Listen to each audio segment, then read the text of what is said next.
വിശ്വസിച്ചുകൊണ്ട് ഇവിടെ എത്തിച്ചേർന്നിരിക്കുന്ന നിങ്ങളേവരെയും ഹൃദയപൂർവ്വം അനുമോദിക്കാൻ ഞാൻ ഈ അവസരം വിനിയോഗിക്കുകയാണ്. ഏതാനും വർഷങ്ങൾക്ക് ശേഷം കഴിഞ്ഞ ഞായറാഴ്ച ഞങ്ങളുടെ പള്ളിയിൽ ഒരു സർക്കിൾ വായിച്ചു. ആ സർക്കിളിൽ പറയുന്നു, മെത്രാൻസിനത് തീരുമാനിച്ചതും സൈനിക സിംഹാസനം അംഗീകരിച്ചതും പരിശുദ്ധ മാർപ്പാപ്പ പലവട്ടം ആവശ്യപ്പെട്ടതുമായ ഏകീകൃത കുർബാന നടപ്പിലാക്കും തുടരും എന്ന് അസന്നിഗ്ധമായി ഈ സഭാവിരുദ്ധനായ വൈദികൻ വായിച്ച സർക്കിൾ പറയും. അതിന്റെ വിശ്വാസപരമായ രഹസ്യങ്ങളെ കുറിച്ച് ഇവിടെ പലരും പ്രതിപാദിച്ചു കഴിഞ്ഞിരിക്കുന്നു. ഞാൻ ആ കാര്യത്തിലേക്ക് കടക്കുന്നു. വളരെയധികം കാലം ഒരു വിശ്വാസ പരിശീലകനായി പ്രവർത്തിച്ച എനിക്ക് മനസ്സിലാകാത്ത ചില ചോദ്യങ്ങൾ നിങ്ങളുടെ മുൻപ് ചോദിക്കാമെന്ന് കരുതിയാണ് ഞാൻ വന്നിട്ടില്ല. നമുക്കറിയാം, ഒരു സമവായം എന്നുള്ളത് നമ്മൾ കേട്ടിരുന്നു. സഭാസിനോട് ഒരു സമവായ കുർബാന അംഗീകരിച്ചിരുന്നു, ഏകീകൃത കുർബാന. ഒരു ഭാഗത്ത് പൂർണ്ണമായും അൾത്താരഭിമുഖമായും മറുഭാഗത്ത് പൂർണ്ണമായും ജനാഭിമുഖമായും അർപ്പിച്ചുകൊണ്ടിരിക്കുന്ന കുർബാനയെ ഏകീകരിച്ചുകൊണ്ട് ഒരു ഏകീകൃത കുർബാന രീതി സമവായത്തിന്റെ അടിസ്ഥാനത്തില്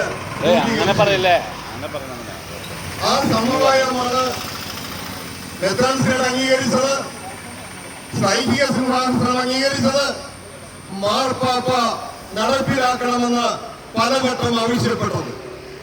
നമുക്കറിയാം, എന്റെ അറിവില് 2000-ലധികം വർഷം പഴക്കമുള്ള കത്തോലിക്ക സഭയില് മാർപ്പാപ്പ ഒരു രൂപതയ്ക്ക്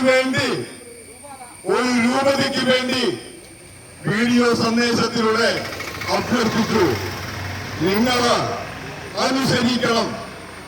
നമുക്കറിയാം, ഒരു വൈദികനെ സംബന്ധിച്ച് അദ്ദേഹം വൈദികനാകുമ്പോൾ 3 വ്രതങ്ങൾ എടുക്കുന്നുണ്ട്: അനുസരണം, ദാരിദ്ര്യം, ബ്രഹ്മചര്യം.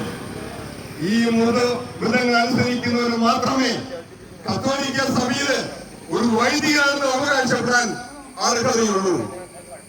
ആ വൈദികനോട് പരിശുദ്ധ മാർപ്പാപ്പ, നമുക്കറിയാം, കത്തോലിക്കരായി നമുക്കറിയാം, യേശു ആദ്യത്തെ മാർപ്പാപ്പയായി പത്രോസ് തീരുമാനിച്ചിട്ടുണ്ടെങ്കിൽ ആ പത്രോസിന്റെ 266-ാമത്തെ പ്രതിനിധിയായിട്ടുള്ള ഫ്രാൻസിസ് മാർപ്പാപ്പയാണ് ഇവരോട് പറഞ്ഞത്. ഇതിനേക്കാളും വലിയ ഒരു വ്യക്തി ആരും ഇവിടെ പറയാനായിട്ട്. അങ്ങനെ മാർപ്പാപ്പ പറഞ്ഞതുപോലും അനുസരിക്കാത്ത ഒരു വിഭാഗം വീണ്ടും ഒരു സമവായം എന്നുള്ള രൂപത്തിൽ ഉണ്ടാക്കിയിരിക്കുന്നു. എനിക്കറിയില്ല, ഒരു സമവായത്തിന്റെ ഉള്ളിൽ മറ്റൊരു സമവായം ഉണ്ടാക്കാൻ പറ്റുമോ എന്ന് എനിക്കറിയില്ല. ആ സമവായം നിങ്ങളൊന്ന് വായിച്ചു നോക്കണം.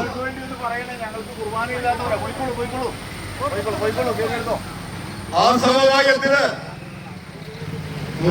രാവിലെയും വൈകിട്ടും എപ്പോഴെങ്കിലും ഒരു ദിവ്യബലി അർപ്പിച്ചാൽ ഇവർ സമവായം അംഗീകരിച്ചതായി, ഇവർ സഭ അനുസരിക്കുന്നതായി കണക്കാക്കുമെന്നാണ് പറയുന്നത്. ഞാനൊന്ന് ചോദിക്കട്ടെ,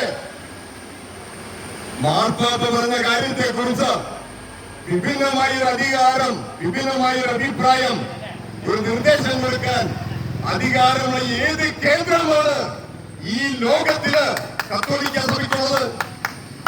ഒരു മേജർ ആർച്ച് ബിഷപ്പോ ആ മേജർ ആർച്ച് ബിഷപ്പിന്റെ വികാരിയോ തീരുമാനിച്ചാൽ കത്തോലിക്ക സഭയുടെ പരമാധ്യക്ഷനായ മാർപ്പാപ്പ നടപ്പിലാക്കണമെന്ന് ആവശ്യപ്പെട്ട കാര്യം തിരുത്താൻ ഇവർക്ക് അധികാരമുണ്ടോ?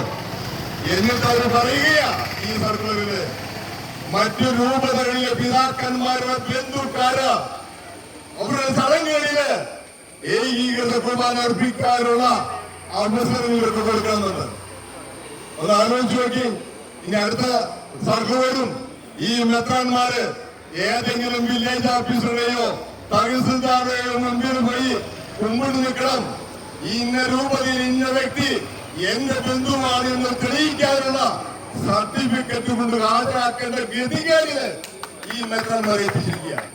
സുഹൃത്തുക്കളെ, പല മെത്രാന്മാരും ഞാൻ താമസിക്കുന്നത് എറണാകുളത്തിന്റെയും ഇരിങ്ങാലക്കുടത്തിന്റെയും അതിർത്തിയിലാണ്. ആ ബിഷപ്പ് എല്ലാം തന്നെ അവരുടെ ശുശ്രൂഷ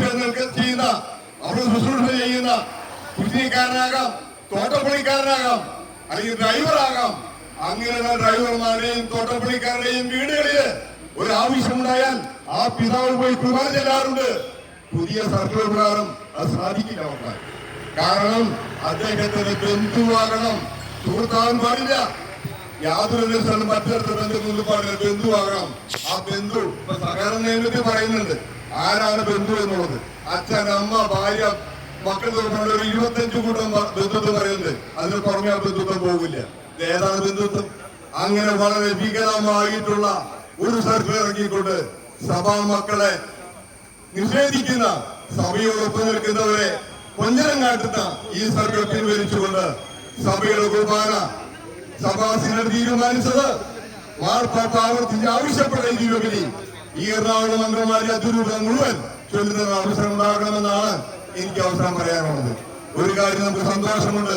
മുൻപ് ഞാനൊക്കെ തലയിൽ മുന്നിട്ട് നടക്കുകയായിരുന്നു. കാരണം എന്താ, ഒരു ജനാധിപത്യ രാജ്യമായി ഇന്ത്യയില് 35-ൽ 34 രൂപതകളും അംഗീകരിച്ച ഒരു വിഷയം ഇവർക്ക് മാത്രം അംഗീകരിക്കാൻ പറ്റില്ല. എന്താ ഒരു ജനാധിപത്യ ബോധം? 35 പേര്